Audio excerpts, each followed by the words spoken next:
Agosto, written and composed by Mattel Yale Nain. Hindi ito pangalan ng tao. Ito ay buwan sa kalendaryo, buwan ng wika. Gumawa na ako ng maikling tula dahil pasukan na sa kolehiyo. Ang nais ko ay inyong malaman ang tunay na kahalagahan at mahalin ang wikang kinagisnan. Mga magulang ang ating unang guro at pagpasok sa paaralan, higit tayong natuto, di ba nung tayo'y bata pa?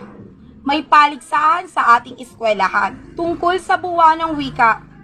May sumasali sa slogan, drawing, tula, at kung ano-ano pa na ang tema ay tungkol sa ating wika.